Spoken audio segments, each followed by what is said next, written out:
Hola, les habla el Ministerio de Defensa de Ucrania y esta es la primera vez en mi vida que hablo en español. Todo esto es para invitarlos al sitio web del Centro de Reclutamiento de Extranjeros. Buscamos personas fuertes y valientes para puestos de combate y no combatios en el ejército ucraniano. Somos el ejército más fuerte de Europa. Únete a nosotros.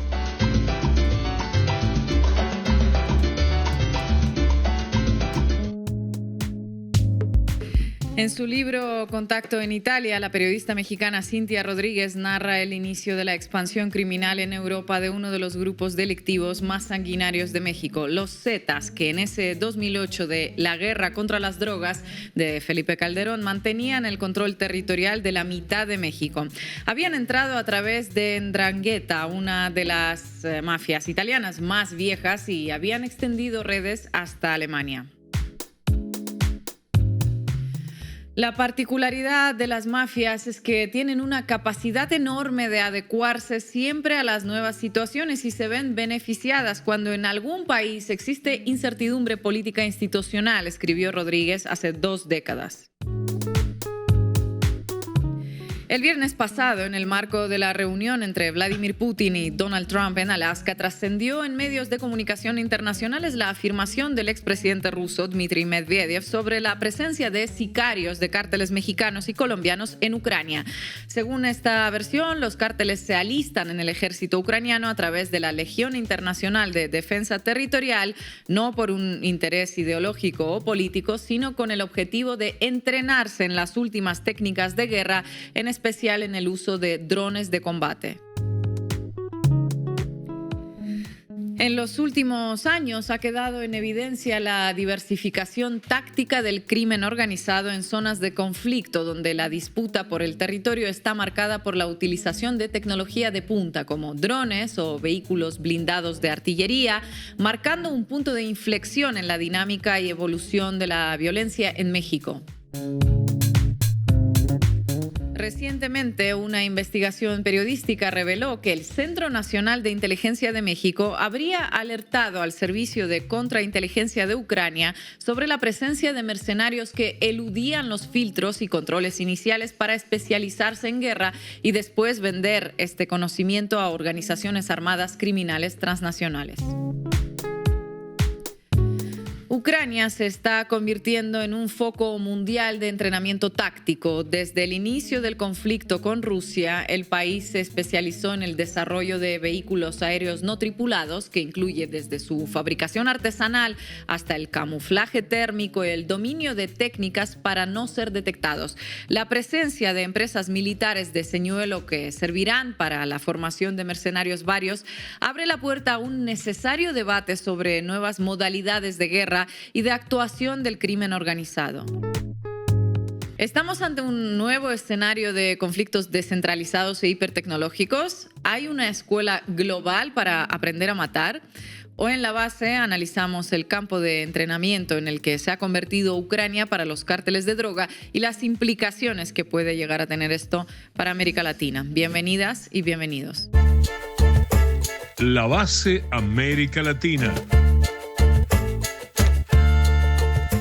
Bueno, hay denuncias en medios internacionales de investigación sobre esa suerte de cursos de capacitación que está impartiendo Ucrania para ciertos personajes de cárteles de droga, mercenarios varios. Marco Terusci, ¿qué nos traes? Así es, hasta ahora se sabía bastante, de hecho se ha analizado aquí la presencia de mercenarios, exmilitares que están en Ucrania, en las filas, formándose, combatiendo, pero la información nueva es que habría integrantes de los cárteles del narcotráfico justamente adquiriendo manejo sobre armas de última tecnología en Ucrania, en particular drones, para después traer ese conocimiento acá con todo lo peligroso que tiene. Así que vamos a desmenuzar este asunto de A a Z para entender de qué estamos hablando. Y hablaremos también de los peligros que representan los drones en esta guerra. Estefanía, ¿qué cuentan los medios sobre esta denuncia? Bueno, cuentan lo que dicen algunas declaraciones, citan a unos medios, pero sobre todo no investigan. Eso es un tema complejo y me habría encantado ver a medios mexicanos entrarle de lleno, pero como no lo hicieron, lo vamos a hacer en esta sección. Lo vamos a hacer en este programa, en la base de América Latina. Y también vamos a contar hoy con Paul Radu, periodista de investigación, cofundador del proyecto de denuncia de crimen organizado y corrupción. Vamos a arrancar, Juanma. Debí tirar más datos. Con Marco Teruggi. Hay narcos mexicanos en los campos de batalla de Ucrania. Sí, desde las tierras calientes de Jalisco, Michoacán o Sinaloa a las trincheras de la guerra que lleva más de 3 años en Europa del Este. Esa guerra que ocupa portadas internacionales, cumbres de alto nivel entre Donald Trump, Vladimir Putin, Volodymyr Zelensky o Emmanuel Macron, como pasó en estos días. Ahí, donde se dirime parte de un nudo gordiano de la geopolítica mundial, están miembros de los cárteles de la droga mexicanos, en particular de lo que serían los cárteles Jalisco Nueva Generación y Sinaloa. Aunque su lugar en Ucrania no es exactamente la línea de combate, donde cada día mueren soldados por impactos de balas, misiles o bombas, sino en un lugar mucho más específico, en las academias militares donde se enseña sobre el manejo de drones de última tecnología, porque esa sería su misión, aprender el uso de aeronaves no tripuladas en una guerra que es justamente la que más drones ha utilizado en la historia de las guerras. Y allí estarían entonces, según reveló en primer lugar el medio especializado Intelligence Online, formándose en el uso de drones para traer ese conocimiento de regreso a México y utilizarlo acá. Y como bien se sabe, saber es poder. Ina, imagino que la noticia te llamó rápidamente la atención. Sí, aunque revisando, lo primero es que pude ver que ya se habían dado denuncias de esta naturaleza, como en abril del año pasado, cuando la Embajada de Rusia en México denunció que existía un reclutamiento de narcos mexicanos para ir a la guerra en Ucrania, tomando como base una información del Servicio de Inteligencia Exterior de Rusia. Lo segundo es que no resulta sorpresivo tampoco escuchar hablar de la presencia de extranjeros mexicanos o latinoamericanos enlistados del lado ucraniano para pelear contra Moscú. De hecho, desde el inicio de la guerra en febrero de 2022, Zelensky ordenó la formación de la Legión Internacional para ayudar en la defensa de Ucrania, convocando a una suerte de internacional mercenaria, y funciona hasta el día de hoy. Acabamos de ver esta publicidad al inicio del programa que publican ellos, y también hay una página para ponerse en contacto y alistarse. Y tampoco es que pidan muchos requisitos, ¿verdad? No, la verdad que no. Hay que tener entre 18 y 60 años, no tener antecedentes penales, realizar un examen médico, y la experiencia militar previa tampoco es realmente obligatoria. Eso sí, la llegada a Ucrania corre por cuenta de quienes vayan a la Legión. Y los datos internos sobre la Legión son obviamente un secreto de Estado bien guardado, y así fue que viajaron hasta Ucrania desde muchos países, como por ejemplo Reino Unido, Canadá, Australia, Georgia, Francia, Brasil o Chile. Y hay información, Marcos, sobre mexicanos que fueron a pelear a la Legión Internacional también, ¿verdad? Sí, había y hay algunas informaciones y datos, porque es un tema que tomó particular relevancia en agosto del año pasado, cuando murió en Ucrania el mexicano Carlos Jesús González Mendoza por un ataque ruso. Tenía tan solo 20 años, era de Guanajuato y se convirtió en el primer mexicano muerto por haber ido a combatir a Ucrania. Y tampoco fue el único. El 9 de junio de este año murió Mario Alberto Lober Martínez por un bombardeo ruso, otro. Era un ex policía que venía de Oaxaca y había estado durante 8 meses en Ucrania. Sin embargo, el número total de mexicanos enrolados que preguntaba Sina en las filas de Kiev es impreciso. Algunos informes hablan de unos 16, otros de unos 30, algunos incluso de más de 100, en un contexto donde algunos fueron llamados a veces por el ideal a defender a Ucrania, démosle ese beneficio de la duda, y otros tanto movidos sobre todo por el dinero prometido. ¿Vieron de hecho cuánto dinero ofrecen para ir? Sí, vimos que fue hasta $4,800 por mes, pero estando en la línea del frente, o sea, con altísimo riesgo. Y claro, el tema del dinero ofrecido fue también un incentivo para muchos expertos del mundo en armas para ir hasta Ucrania. Porque, y es cierto, en América Latina hay muchas personas que fueron policías, militares o pelearon en alguna estructura armada que se encuentran en situaciones de precariedad económica, conformando pues una mano de obra calificada o cualificada disponible para enrolarse en una guerra. De hecho, hay un país que tiene todo un récord, Colombia, de donde han salido paramilitares a pelear en guerras de Medio Oriente, a intervenir en operaciones de sicariato internacional, como el asesinato del presidente haitiano Jovenel Moïse en 2021, o que pasaron a ser incluso contratados por opción o por engaño por cárteles de la droga mexicanos, como analizamos en este programa hace tan solo unas semanas. Y claro, encontraron en la guerra de Ucrania un lugar a donde ir a ofrecer sus servicios armados, que es lo que saben hacer. Cuando el presidente acá, Volodymyr Zelensky, nos dio la oportunidad al personal extranjero de venir y defender a este país, pues hice todo lo posible en mi país para viajar acá y el gobierno ucraniano nos recibió muy bien. Nos dio la oportunidad de estar acá, pertenecer a las Fuerzas Armadas de Ucrania, con mucho orgullo. Hasta ahí es lo que se sabía, de hecho, de forma bastante narrada ya en los medios. Quiero decir, una industria de mercenarios en funcionamiento en Ucrania, presentada en nombre de la defensa de la libertad contra la tiranía rusa, con alta participación de colombianos y de otras nacionalidades latinoamericanas, como justamente mexicanos. Pero déjenme por último contar una última cosa sobre los latinos en Ucrania, pero mejor escuchémoslo dicho por alguien que sobrevivió a la guerra en Ucrania. ¿Son usados los latinos como carne de cañón en esta guerra? En Chile encontramos el crudo testimonio de un sobreviviente. Ucrania solamente tenía una fila de soldados que éramos los latinos. Estaban listos para morir ahí. Estábamos listos para morir ya.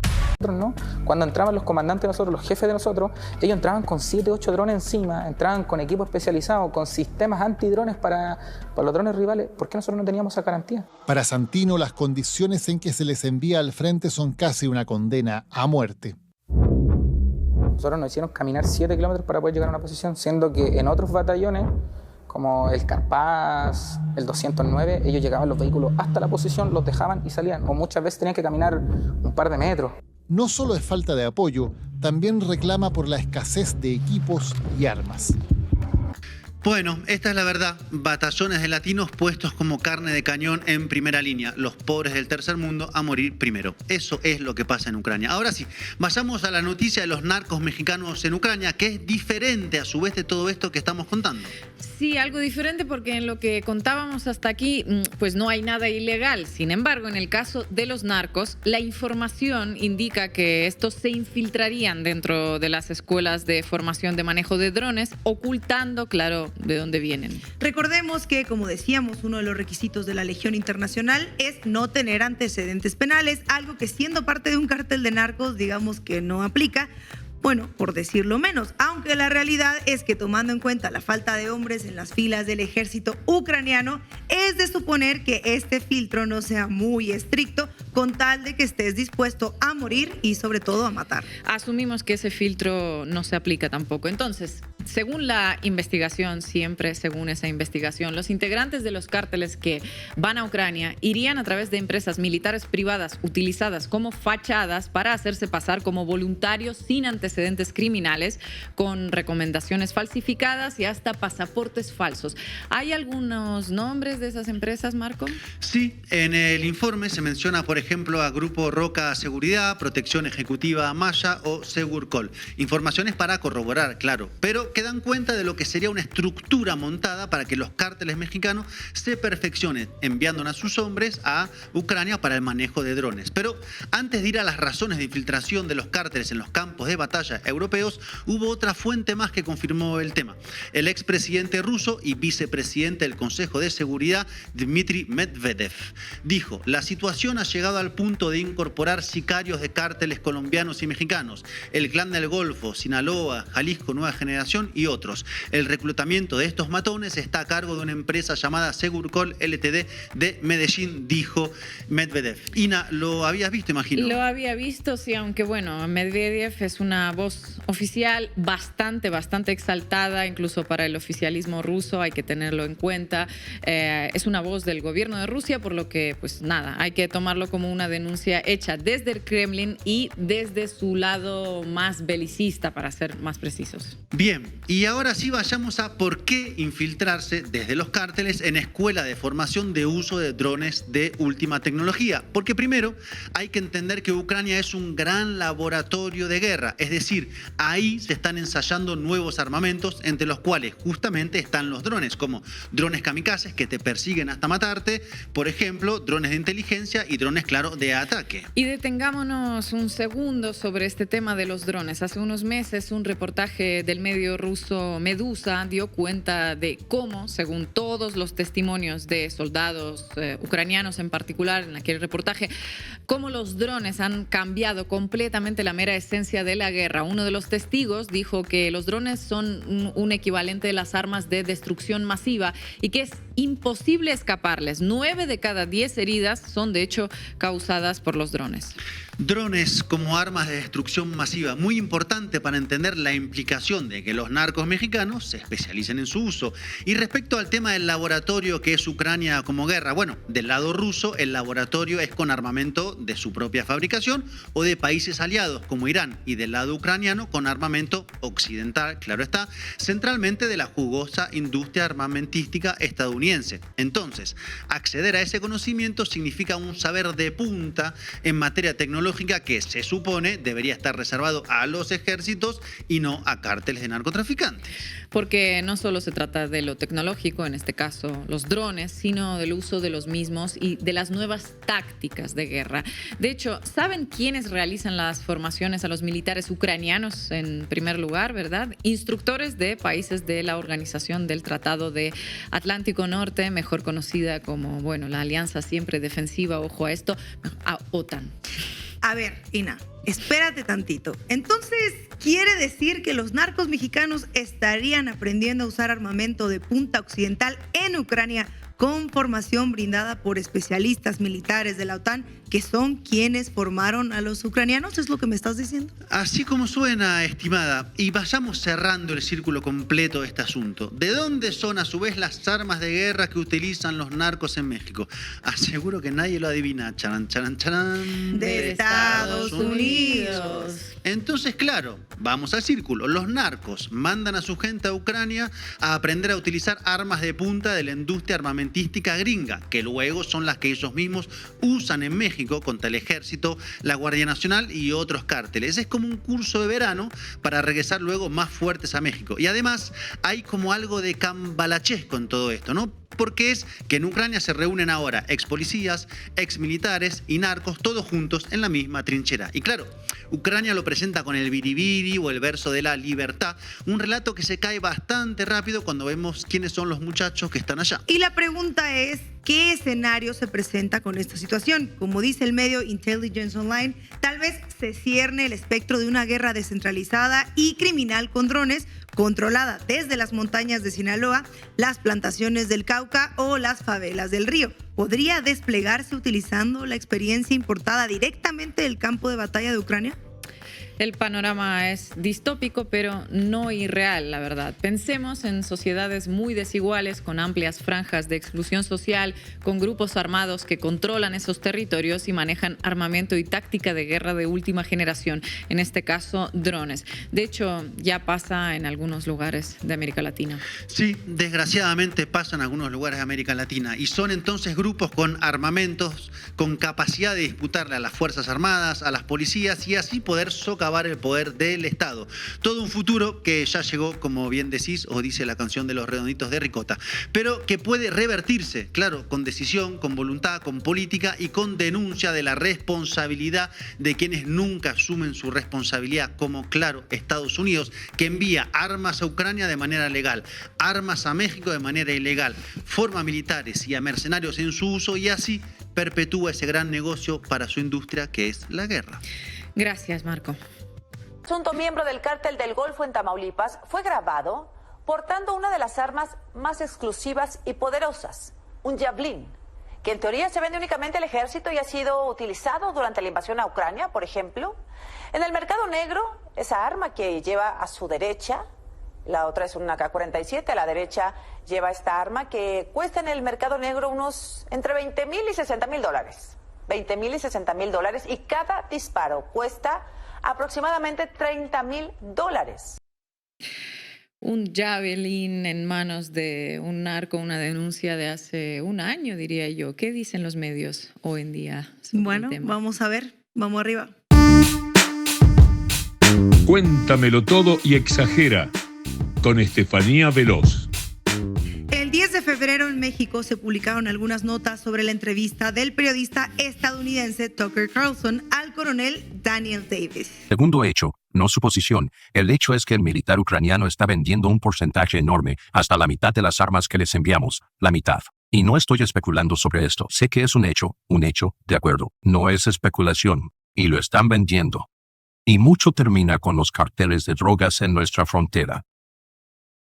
Esto es un crimen. ¿Qué está pasando? Nuestras agencias de inteligencia están completamente al tanto de esto. Dime que no están lucrando con esto. ¿De verdad crees que la CIA no está sacando provecho? Sí, lo está. No puedo probarlo, pero creo que lo desconocen. Yo no sé, pero ellos no, lo saben. Y nadie lo está diciendo nada. Es como que nadie en Estados Unidos sabe de esto. Lo que los medios mexicanos retomaron de esta afirmación fue la parte que implica a cárteles mexicanos, que el mismo Tucker afirma son los que están comprando armas, o dicho de otra forma, a los que se las están vendiendo entre a otros cárteles y otros países. El periódico Latinos publica: el presentador Tucker Carlson acusa a Ucrania de vender armas estadounidenses en el mercado negro a los cárteles. Y la entradilla de la nota dice: las palabras de Carlson desataron la reacción de Ucrania, que a través de su portavoz de Exteriores negó las acusaciones y afirmó que el equipo militar es rastreado.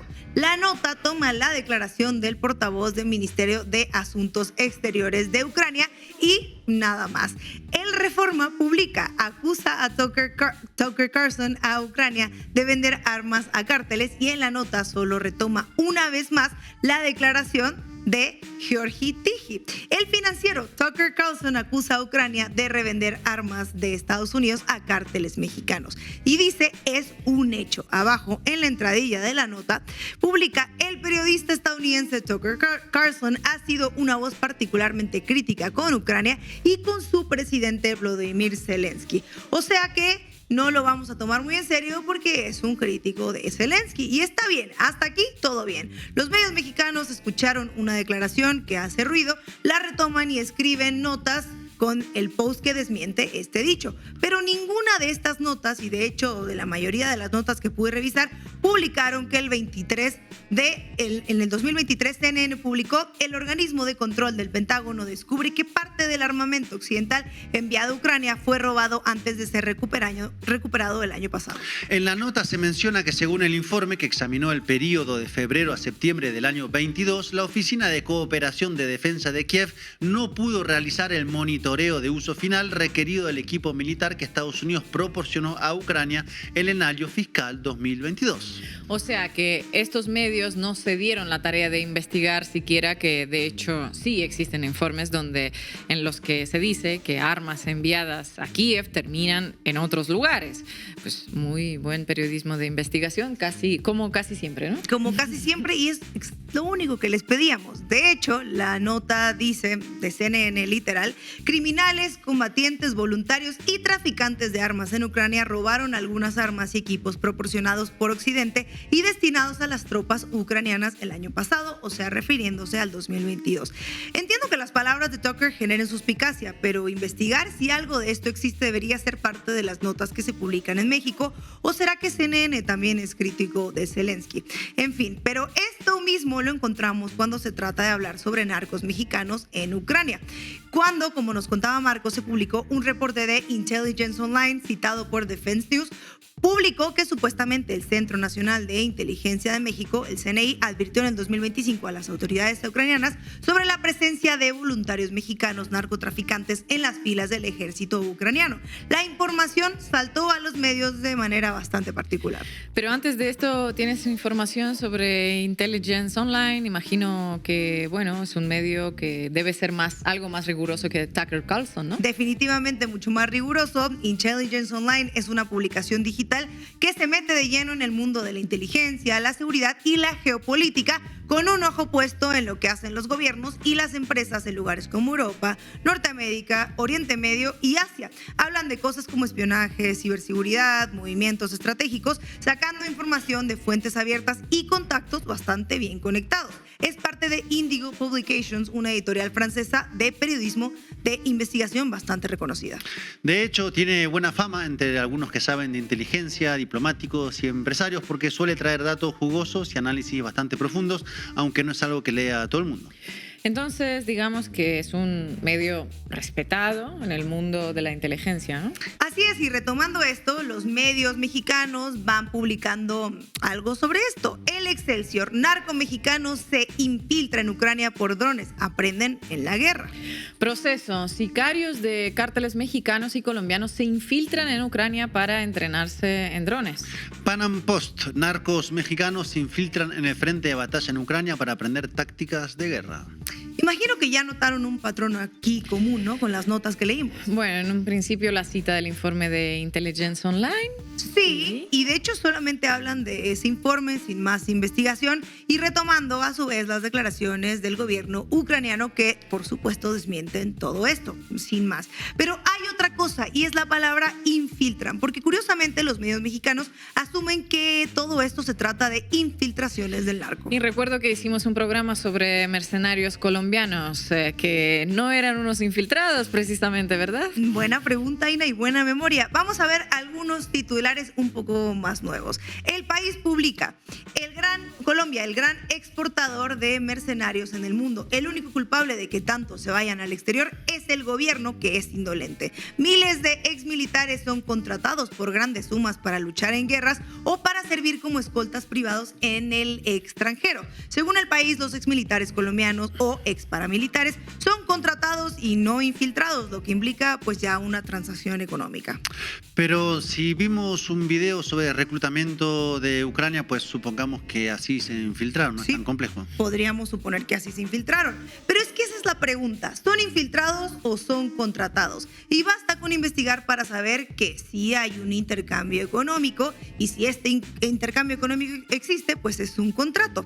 De hecho, en esta nota del País se les llama fichados a los colombianos y dice: ¿por qué los cárteles mexicanos fichan a mercenarios colombianos? Aquí no son infiltrados, son fichas. Claro, cuando se trata de narcos colombianos son mercenarios, fichados o reclutados, pero bueno, cuando se trata de narcos mexicanos en Ucrania son infiltrados. Nadie sabe que están allí, ¿no? Y no saben, quizá porque hay una falta de investigación. Esto por parte de los medios, porque ninguna nota menciona que si te metes a la página de reclutamiento de Ucrania, ildu.com.ua, que es la página de reclutamiento de la Legión Internacional de Defensa Territorial de Ucrania, o llamada Legión Extranjera Ucraniana, que por cierto es una unidad militar creada en el 2022 por el gobierno ucraniano bajo el mando de las Fuerzas Armadas de Ucrania. En la página verás que uno de los requisitos no es requisito, sino quizá opcional tener una experiencia relevante o haber servido como policía, organización paramilitar o milicia. Bueno, llamativo que abiertamente contraten a paramilitares o milicianos. ¿Y quiénes suelen ser paramilitares? Pues muchos de los grupos del crimen organizado, como los Z, por ejemplo, que comenzaron justamente como paramilitares. Vaya.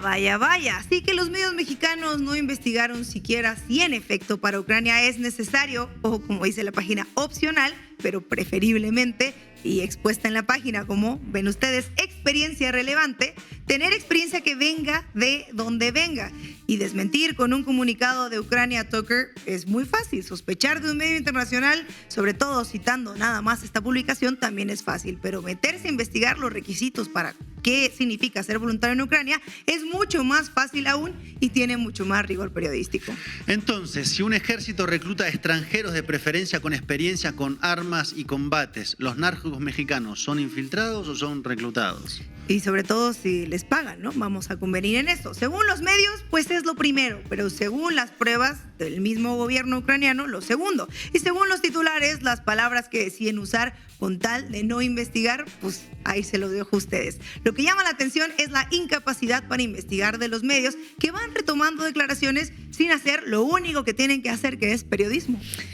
Las palabras importan mucho. Hay una decisión política cuando eliges tal o cual palabra, así que no puede ser un infiltrado alguien que está siendo abiertamente invitado, generosamente pagado y recibe todo un MBA en el manejo de unas armas que son calificados por algunos como armas de destrucción masiva. Gracias, Estefanía. There's no authority. He doesn't have democratic authority over his country. What he has is a lot of NATO weapons. And to your second point, he has absolutely, as a matter of fact, the Ukrainian military has sold those weapons on the black market around the world. And they have these are facts. They've wound up in the hands of, among others, the Mexican drug cartels, the Taliban, Hamas. The United States did this years ago in Afghanistan, as you know, and sent a bunch of Stinger missiles to the Mujahideen in 1979 and 80 to fight the Soviets. And those missiles caused huge problems for all of Southwest Asia for like 20 years.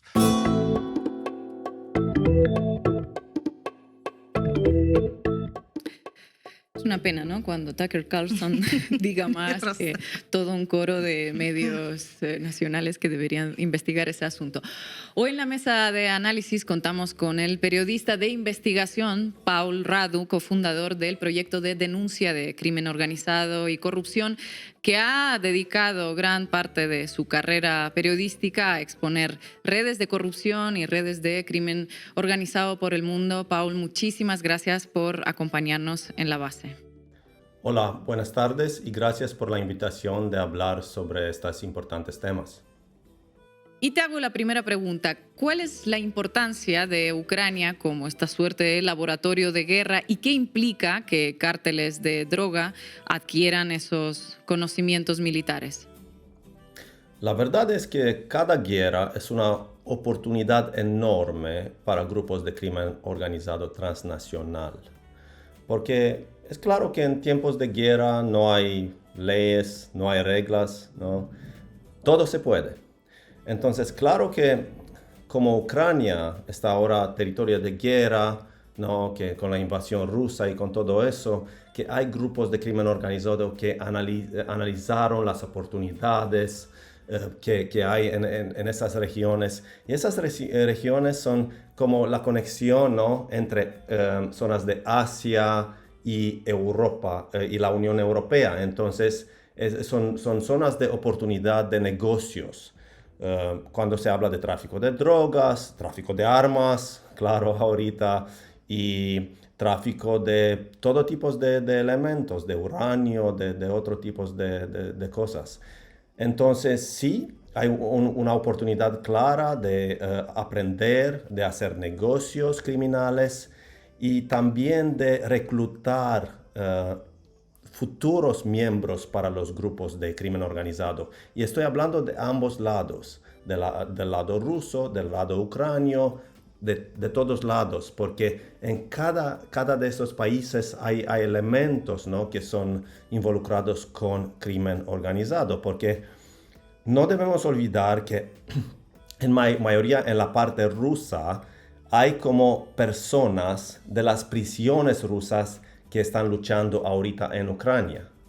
Los liberaron de las prisiones para luchar. Y eso es lo mismo que pasó antes, ¿no? Con los cubanos, lo mismo que pasó en África, que cuando hay detenidos, ¿no? Detenidos por crímenes violentos y todo eso, que van a pelear, que van a luchar en una guerra, esas personas puede ser que después de las guerras, si van a sobrevivir, van a ser, ¿no? Miembros muy importantes de grupos de crimen organizados transnacionales.